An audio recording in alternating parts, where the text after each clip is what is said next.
Hi, my name is Lisa Richter. I'm the Director of Industry Outreach and Growth for CSIA. Welcome to the Masterclass.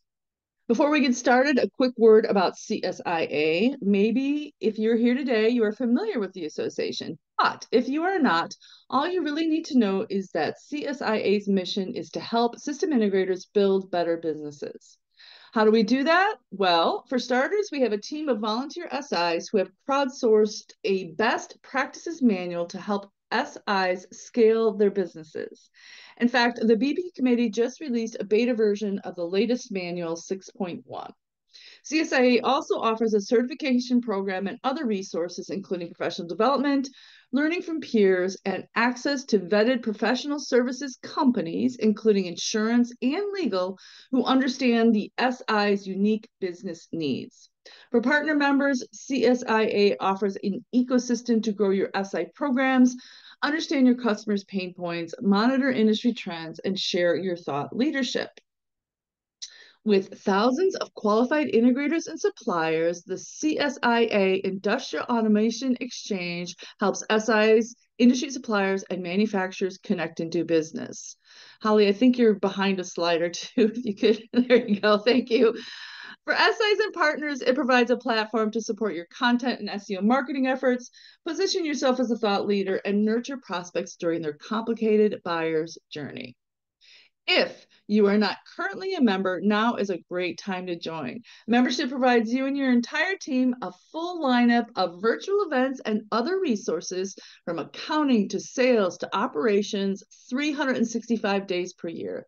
It also means that you and your team can attend the CSIA conference because this annual in-person event is members only. If you're currently a member, thank you. If you want to just get a flavor of CSIA and its members, I encourage you to listen to the Talking Industrial Automation podcast. CSIA members talk all things industrial automation, and it's just a great way to hear what your peers are up to. One last housekeeping note before I turn it over to today's speaker. If you have any questions during the presentation, please use the Q&A feature in Zoom. That helps us stay organized. The session is being recorded, and you will get a link to the recording in the next day or so. At this time, I'm going to turn it over to today's speaker. Zane, take it away. And we'll go ahead and share this out. Give me one moment.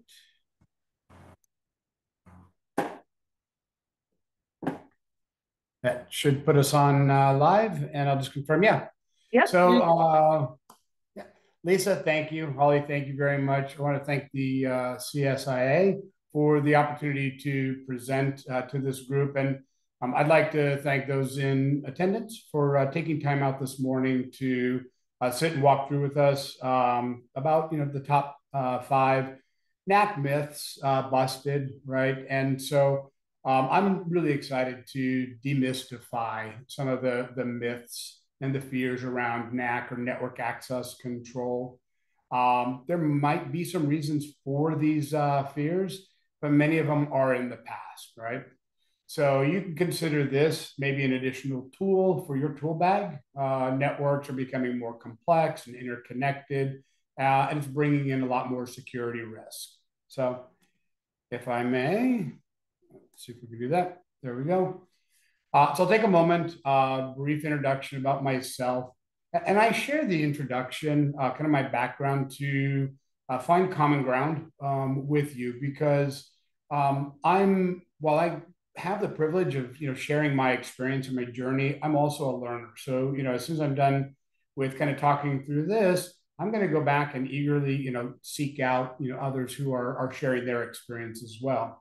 So I'm the director for our industrial cybersecurity at Belden, and I've been at Belden now. I just crossed my 20th year, I think last week. So I've got a good background within the industrial space, and then about 30 years nearly in cybersecurity as a overall practice.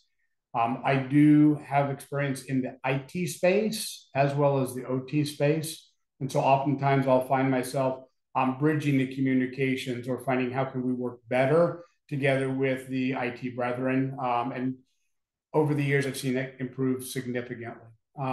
At Belden, we are a manufacturer, so I do have the privilege of working with our cybersecurity outward facing. So I'm working with the customers, our system integrators, our suppliers, et cetera, in solving customer problems. So that's my role here at Belden. And so I want to lay out kind of the journey on where will we be going today? What drives us to this point where NAC has, its time has come, and it's not a big stretch. As we set the stage, you'll see 5 common NAC myths, and while it's not exhaustive, you'll understand these misconceptions. It'll be easier if you are grounded in these to have a conversation with your customers or with leadership to explain, what are the real opportunities here. And as I lay these out, it'll tie the pieces together. I'll tie the pieces together because the myths are interrelated. As we, kind of touch down through them, you'll see that there's kind of a dependency and a relationship amongst all of those. And so after we talk about the myths, we're going to step into some real life examples, right? So what's happening out in the real world with these. And that's kind of a nice way to tie it all together and bring it home. And I'm going to provide a framework, right? And so this is a way to look at cybersecurity, and then we'll highlight how a NAC solution would fit into this framework. And I like the framework because a lot of cybersecurity professionals, make really complicated. They pontificate, or they get really wordy in explaining some of these things. And I'm personally on a kind of a mission to simplify cybersecurity, make it more approachable, and that's actually be better for the industry and everything. So we'll bring this,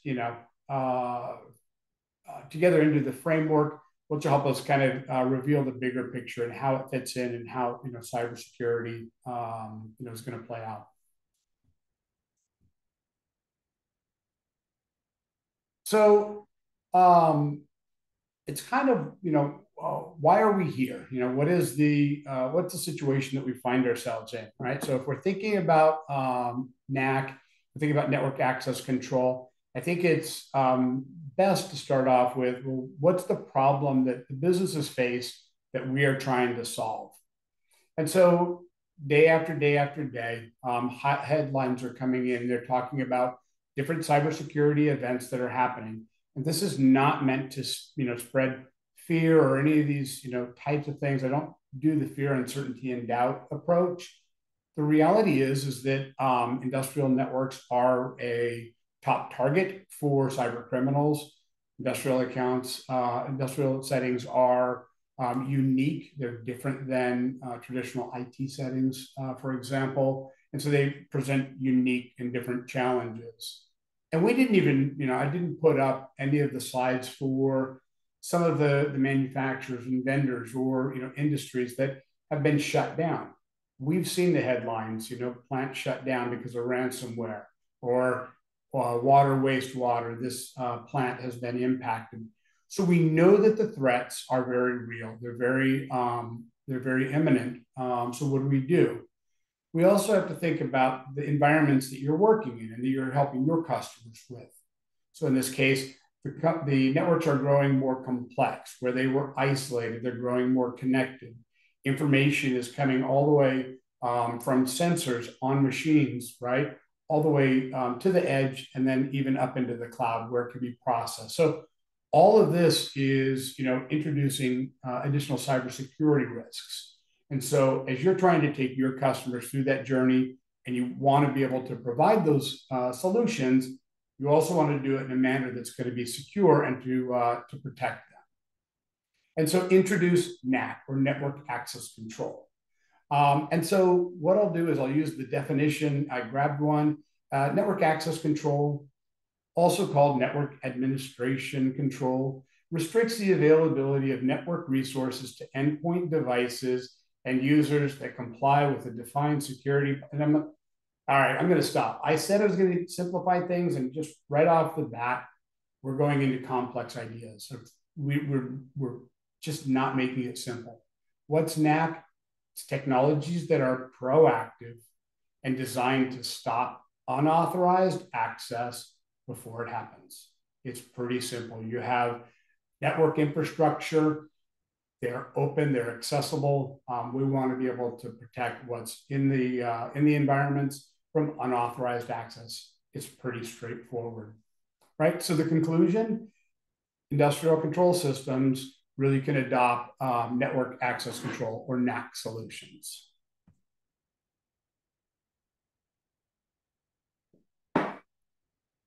So it sounds great, right? Zane, I'm understanding the problems that are out there. I want a big, I want a silver bullet. I want to just, make this thing go away. And that all sounds fantastic. But, right?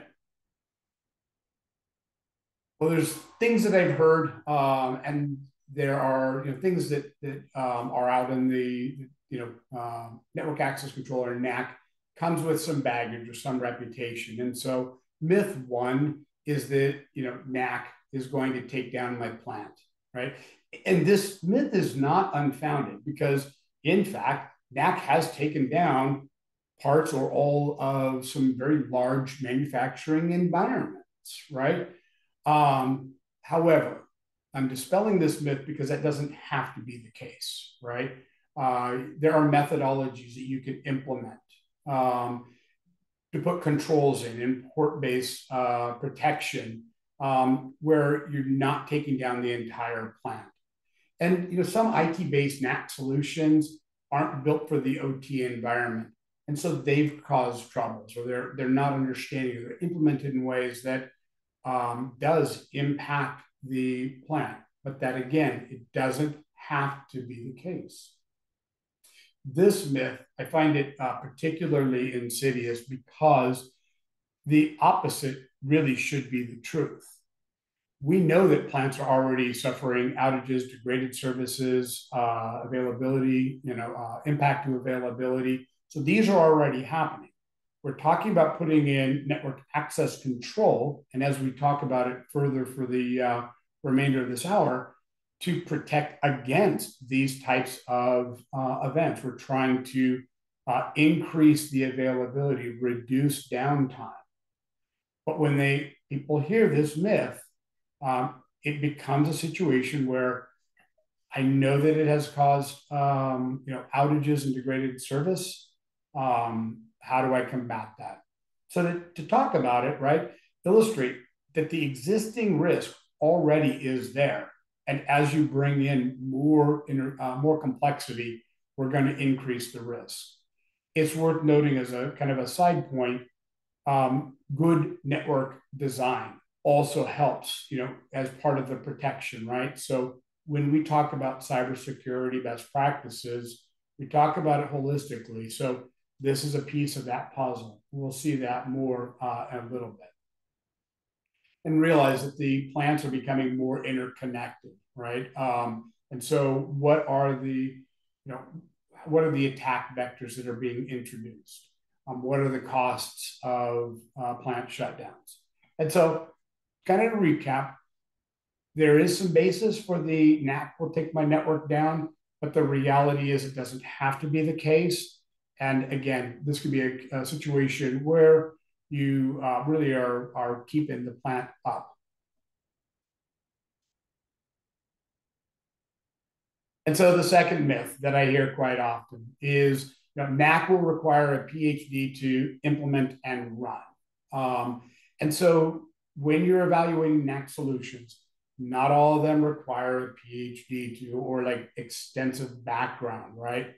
When I was doing some research to kind of build out the material for this presentation, I was reading different boards, and I already have experience with some of the more complex NAC solutions, but I was reading some independent boards, and they would suggest if you're going to implement such and such a NAC solution, you need to have someone with at least 2 years experience in doing this.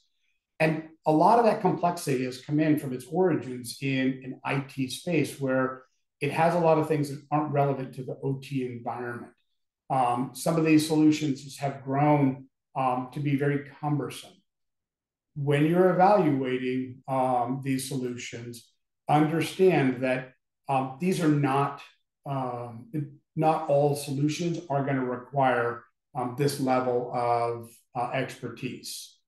And I would say when you're beginning to look at a NAC solution, a solution that is simple, approachable, and relatively easy to use, they exist, in the hands of a skilled OT practitioner such as yourself, you're going to be able to implement these pieces without a lot of difficulties, and again, without doing myth one, shutting down the plant.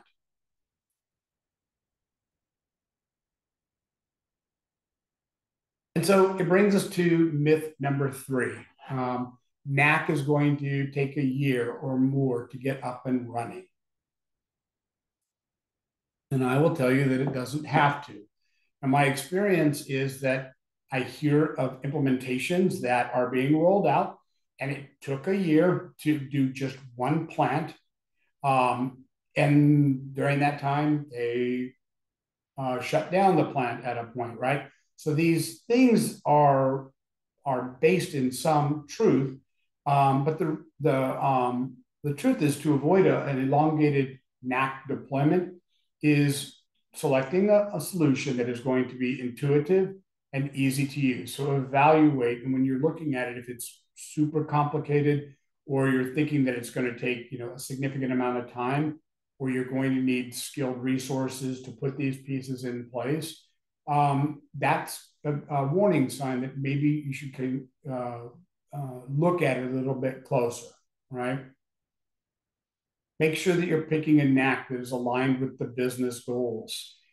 If you don't need the additional features or something that is not relevant to the applicable business objectives, why are you evaluating a NAC solution for something like that? And so when you start looking at this, you should be looking at solutions that are implemented over the course of days and weeks, not years, and not years for individual plants. You're going to want to also evaluate a NAC solution that is going to grow with you. So over time, there's going to be growth that is going to happen, and you'll want one that you can extend out without a significant and heavy lift.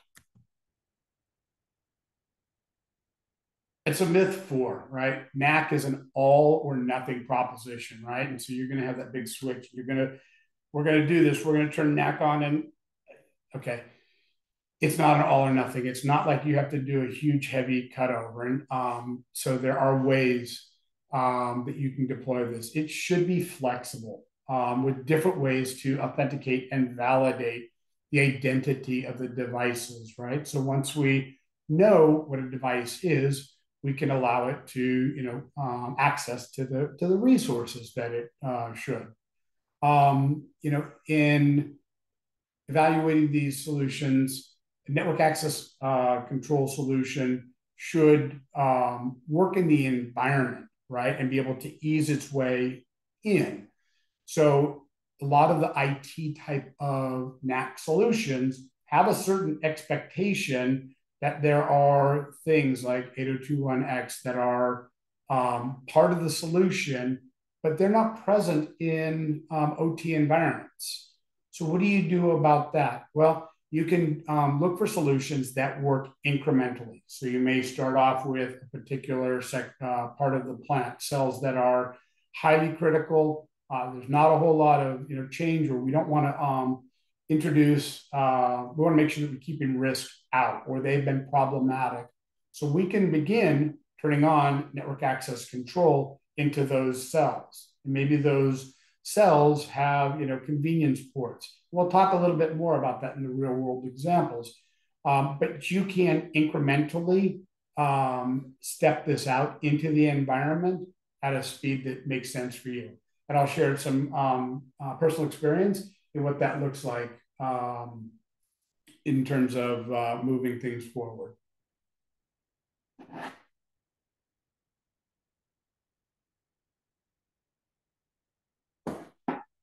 the myth 5, right? NAC requires a homogeneous environment. And so a couple of the solutions have a high dependency or a high expectation that you're using this vendor's NAC. The expectation is it's going to be controlling that same vendor's equipment and that same vendor's network gear. And the reality is that's not necessary, right? You want a solution that is going to be heterogeneous. Now, it's great if you can go in, it's a greenfield build, and maybe you're going to have everything, just the same and all the like, all the same, right? But I don't think that's our real experience. We're going into environments that have grown over time. So these brownfield environments are going to have different vendors, right? And so you may encounter one that has, we'll use vendor names, Cisco or Hirschman or Moxa or Fortinet or the whole other group of network systems that are there. Pick a solution that is able to integrate with these seamlessly. You will save yourself a ton of heartache later when they go to do expansion or they need to switch vendors or the spec now calls in for somebody else, or through acquisition, they're bringing in another business and that business already has other vendors. So if you're locking yourself into a homogeneous environment, you're doing yourself and your customer a fairly big disservice in terms of being able to provide for long-term. Tangentially, I think it's worth bringing up, in terms of like the unmanaged switches and the type of network and infrastructure that you would encounter. So look for solutions that are going to be able to work with the environment that is in place. Now, unmanaged switches are just that. They're not managed. And so you're not going to necessarily be able to do NAC on them, but they're typically connected to some type of managed switch. If you've got a plan and an attack that allows you to do different methodologies, you can even work with environments that have challenging things like unmanaged switches or lightly managed switches with a small subset. And so you can manage them at the link that's just one level up. So there are approaches, there are strategies that greenfield, brownfield acquisitions allow you to really position this well for your customers.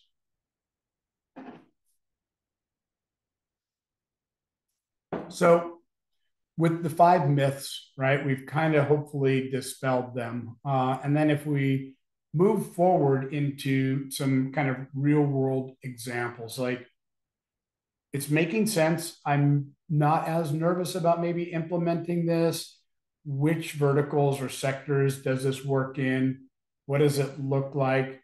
So I'll share a couple of examples. One would be like a intelligent smart city, intelligent traffic systems. And so the traffic systems are now more centrally managed, right? And that means that they are interconnected. And there's that control box on the side of on the corner at the intersections, and it does things like read sensors from car's weight, or it might transmit might be how the cameras are transmitting back. It controls the timing and the signal and all the rest of that. So a lot going on in that traffic control system box. And in that same box, oftentimes is some network equipment. Physical access beats 4 aces. So in that box, if somebody were to break in, and yeah, it's not trivial, and yes, it is going to set off alarms or trigger things, they now have limited time access to that switch. So how do you protect it? How do you take these geographically dispersed systems and add a layer of protection? And it's not just the traffic control boxes. Think about mass transit and the trains and the train stations. All of that is interconnected, and there's switching at the stations or trackside. So there's communication that is happening. And we put physical controls around them, but the reality is that if somebody gets access to these switches, how do you stop them from going further, right? And so something like NAC is a way to, at scale, be able to address these. And it's not just about, geographically dispersed. We can look at, for example, an auto manufacturer. They've got it down to a cell. In that cell, they have a convenience port. So they can walk in, plug in a laptop, and they have access. In talking with this customer, they want to be able to say that if I'm a known engineer to the plant, then I have access to whatever the definition is. Maybe I have whole plant access. Or if I'm a robot manufacturer and I'm there for maintenance and I'm doing something, when I plug into that same port, wouldn't it be nice if I'm going to just simply go right to the robots that I'm responsible for and nothing else? And then we can control communications that is happening potentially between cells or interlocks and different things like that. And so just having that one port, we're able to make sure that no access is given, outside of that. And a little bit of a story on that same convenience port, a well-intentioned maintenance person saw a cable, a network cable. They thought it was dangling there loose. They thought, you know what, it looks like it belongs in here, and they plugged it in. And it actually wasn't meant to be plugged in there. It created a loop, unmanaged switch, broadcast storm, and it created an interruption. So in a case of like a solution that protects that port, that type of situation is not going to happen. So you're protecting against a lot of different circumstances. And then one that I can share, and I'll make it very, very personal, would be with Belden, right? So at Belden, we do run a network access control. And to give you an idea of the scale, today we're at about 17,000 endpoints. Belden is a global manufacturer, so we have facilities around the world. And at these facilities, I can walk up with my laptop into the office or the other environments.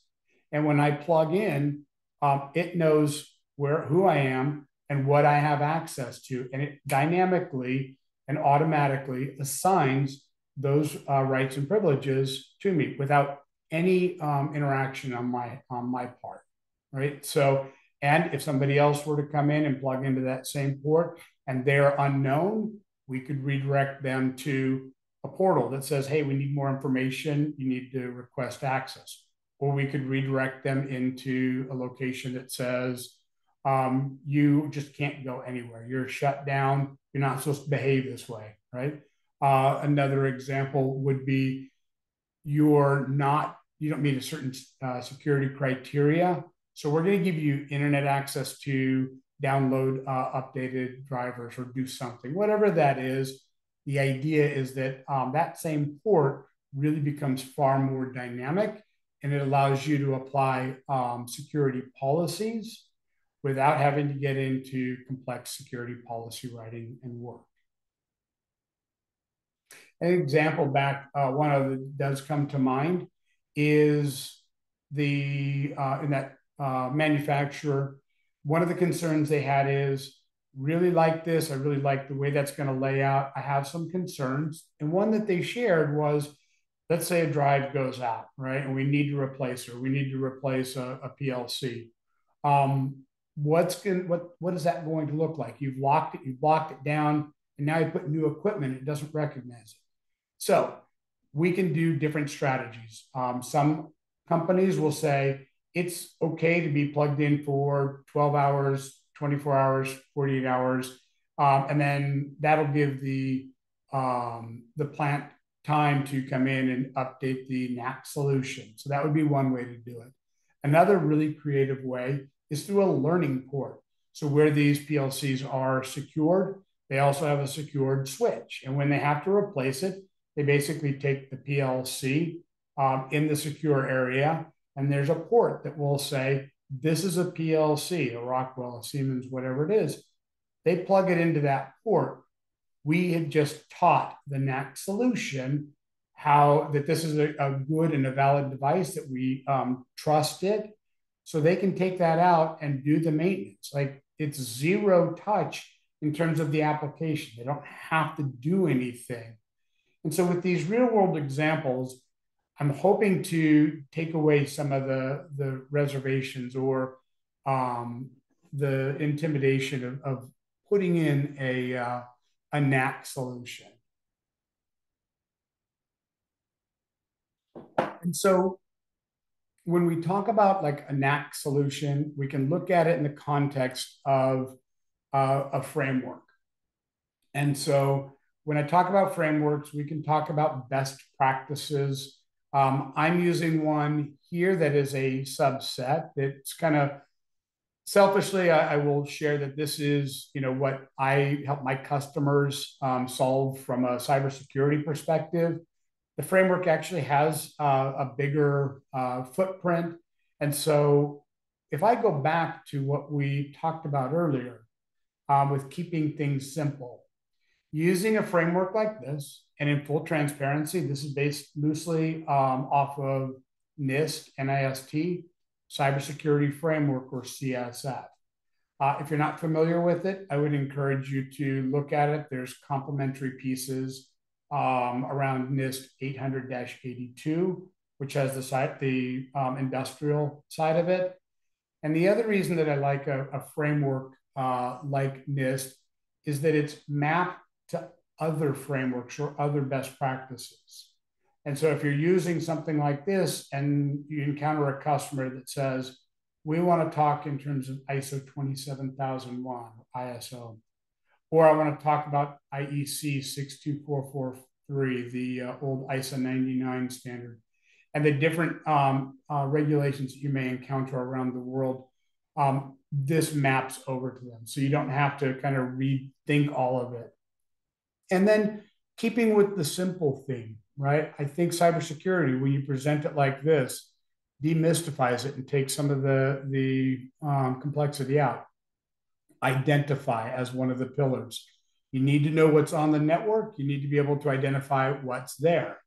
And then when you know what's there, how do you protect it, right? And so we've got these assets. We're talking about being able to put protection against bad things happening, right? And then how do you know if a bad thing is happening, right? Or how do you know that something new has been added, right? So these are really complementary to each other. And then when you detect something or something is not working properly, how do you respond or how do you recover? And so if you think about cybersecurity and kind of these simple principles, it makes it, I think, much more approachable. And so you have categories below: identify, protect, detect, and respond.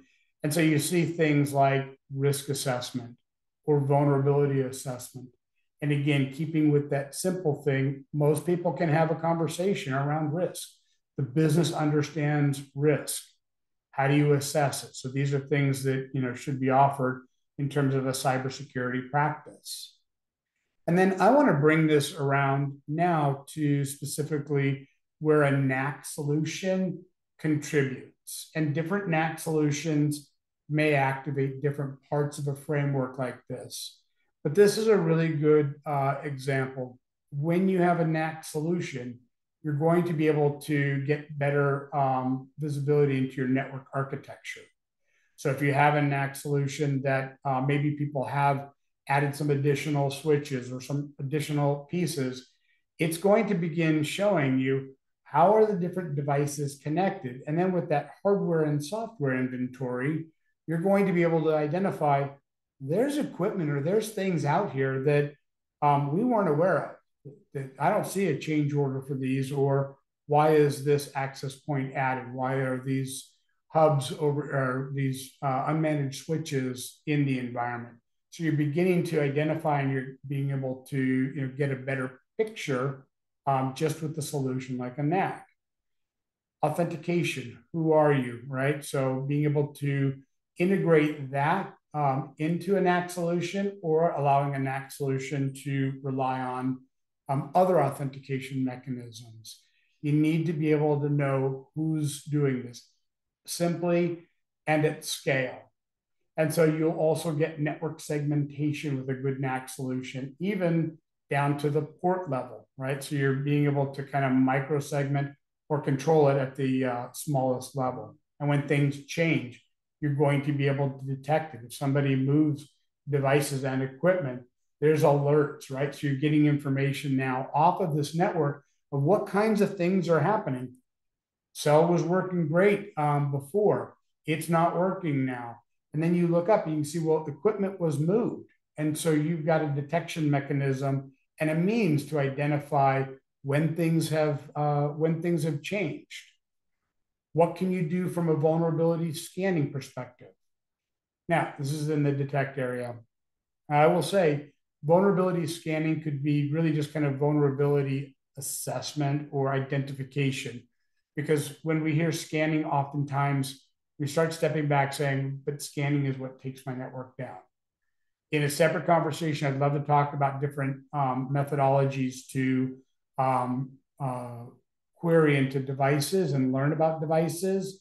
But for the time being, let's just say that we don't have to scan the system. Learning, what the make, model, version, or other data that we can get off of this will allow us to correlate and bring that back to, for example, what are the vulnerabilities that exist within this infrastructure? What kind of events are happening? Can you monitor your network? And again, you can see how that correlates and all of this plays together with the change control. And I hope, and then we look at the automated response, right? And so this is that dynamic. You don't have to automatically block the port. You can learn about it. You can say what's happening within this.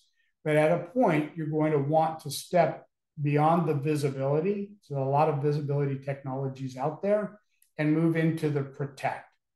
Because company after company after company has visibility tools, but they're not stopping the attacks, the outages, and the other problems that we've been talking about. And so by implementing a NAC solution safely, you're able to move it from just a visibility situation where I see things on the network, but then when bad things happen, they happen, to protecting. And again, that goes into kind of that proactive. With this automated response, you are in control of where do we apply these automated response and what are they, right? It could be literally just alerting down to putting them onto a particular VLAN or network segment or different things like that. And so that's what we really see when you bring in a NAC solution. Where can it fit into a cybersecurity portfolio? And there's other things that a NAC solution doesn't cover. That's where you get into kind of a holistic approach to all of this.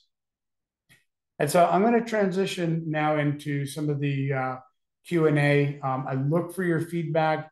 I really want to thank CSIA for allowing us the time to chat with you. And again, for everybody who has been able to join today, I hope this has been helpful. I also appreciate, my contact information will come up at the end. If you want to reach out and further talk about framework, cybersecurity, or other topics, I'm always game for it. But right now, if it's okay, I'm going to turn it over to some Q&A and see what we've got queued up. Thanks, Zane. I believe your colleague Danielle is going to do the actual honors of asking the questions. Danielle, can you confirm that, please? Yes, I am going to be asking some questions. We have a few here, but like Zane and Lisa said, feel free to drop them in the Q&A and we can answer. So Zane, the first question that I have for you is, if I have firewalls, ACLs on switches, and other equipment in place, does NAC replace these? Does NAC replace these? No. NAC does not replace them. NAC is very complementary to them. So it does this in a couple different ways. So you'll have firewalls, which will help with kind of perimeter protection. You'll have different network segmentation. You'll have ACLs, which can be applied to switches. But we actually can manage the ACLs dynamically and centrally. So if you wanted, you could actually get better control. And then in addition to the ACLs, we can apply additional more granular controls. And a big piece of that is being able to manage that centrally at scale. So I would say it's the opposite. It actually is very complementary to these types of technologies. That's great. I have another one for you. So somebody asked, what are the prerequisites for implementing NAC? Prerequisites for implementing NAC. So generally, they're fairly loose. At the very basic level, you will need some degree of managed switches. If the environment is flat, unmanaged switches, the amount of things that we're going to be able to do will be fairly limited. I don't see environments with tremendous amount of unmanaged switches. I see managed switches with unmanaged switches hanging off of there or as a part of it.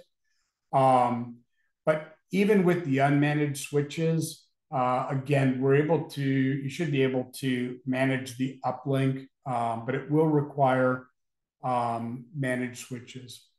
For more advanced types of NAC implementations, you'll want 8021X as part of the solution. Most switches are going to be capable of doing this, but maybe not all devices are able to do this. So you're going to want to have something that is flexible and has other methods to determine, validity of a device, or do we want to allow this device in. The prerequisites are fairly low, but you do need managed switches to be able to do something like this.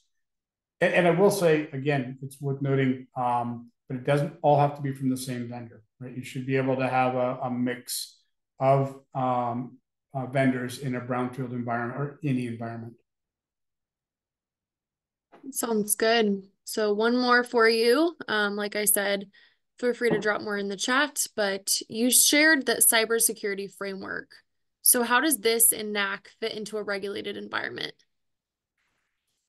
Yeah, so that's very well, but I guess that's maybe I'll expand beyond that on the answer. So it's worth noting, like I showed the NIST cybersecurity framework, and it maps into a tremendous amount of other frameworks or regulated environments, right? So a lot of them will say you need to control access, right? So whether it's NERC SIP, which is compulsory, right? You need to put in some degree of controls to stop things from happening. So you'll be able to find that NAC solutions are going to fit very nicely and support, and it's very common that they will address the regulation or requirement, whatever that is. But they also will come along with evidence of being able to support and to show protection for those and show compliance to the regulations. Hopefully that addresses the question. Yeah, and it looks like that was the final question that I see in the Q&A and in the chat. So I will hand it back over to Lisa. If anybody else has any questions, feel free to drop them in the chat and we can reach out to you later to drop your contact information. I'll give it over to Lisa. Thanks, Dane. Thank you very much. And I will say my contact information is there.